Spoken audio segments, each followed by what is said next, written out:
চরিলাম ব্লকে দুটি পঞ্চায়েতে ৮টি ওয়ার্ডে ১৩টি আসনে ভোট গণনা শুরু হয়েছে সোমবার সকাল ৯ ঘটিকায় ভারতরত্ন অটল বিহারী বাজপেয়ী চরিলাম দ্বাদশ শ্রেণী বিদ্যালয়ে। জানা যায় গত ৮ই আগস্ট ত্রিস্তর পঞ্চায়েত নির্বাচন সম্পন্ন হয়। ১২ই আগস্ট ভোট গণনা। সেদিকে লক্ষ্য রেখে চরিলাম ব্লকের দুটি পঞ্চায়েতে ৮টি ওয়ার্ডে ১৩টি আসনে নির্বাচন সম্পন্ন হয়। তবে এখানে মজার বিষয় হলো রাজ্যে বিজেপি সরকারের জোট শরিক দল তীব্রামথা দলের সাথে হচ্ছে পঞ্চায়েত নির্বাচনের লড়াই। বিরোধী দল সিপিএম এবং কংগ্রেস এই দুটি পঞ্চায়েতে ৮টি ওয়ার্ডের ১৩টি আসনে কোনো রকম প্রার্থী দেয়নি। সোমবার সকালে ভোট গণনা কেন্দ্রে রয়েছে তীব্রামথা দলের বিধায়ক সুবোধ দেববর্মা, চরিলাম বিজেপি মন্ডল সভাপতি রাজকুমার দেবনাথ সহ কর্মী সমর্থকরা। এই দিনের এই ভোট গণনা নিয়ে সংবাদ মাধ্যমে বিস্তারিত জানান চরিলাম বিজেপি মন্ডল সভাপতি রাজকুমার দেবনাথ।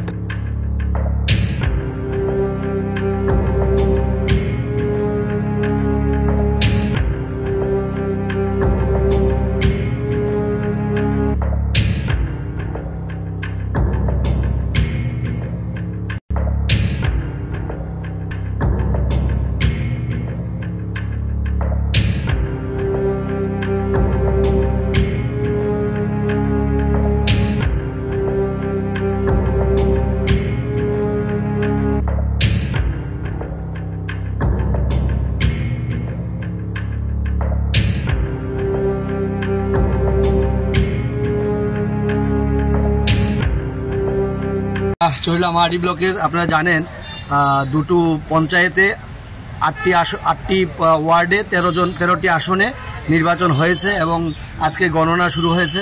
তো আমরা আশাবাদী আমরা ১৩তে ১৩টাই আমরা পাবো, ১৩টা আসনই আমরা পাবো এবং মানুষ যেরকম সাড়া দিয়েছে নির্বাচনের দিন সেই সাড়া অনুযায়ী মানুষ যে সবকা সাথ সবকা বিকাশের উপর নির্ভর করে এবং মোদিজির যে স্লোগান সেই স্লোগানের উপর মানুষ নির্ভর করে সেটাই আমাদের নির্বাচনের দিন আমরা প্রমাণ পেয়েছি।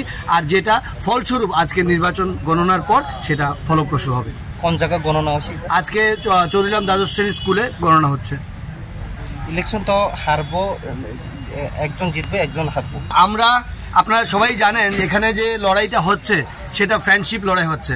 তো সেই জায়গায় দাঁড়িয়ে আমরা দুই শরিক দল, ওইদিকে এমএলএ সাহেব আছেন, চরিলামের এমএলএ সাহেব, আমি এইদিকে আছি। তো আমরা যে মানুষকে যে ভরসা দিয়েছি বা মানুষ আমাদের যে ভরসা দিয়েছে সেখানে শান্তি ভঙ্গ হওয়ার কোনো প্রশ্নই উঠে না।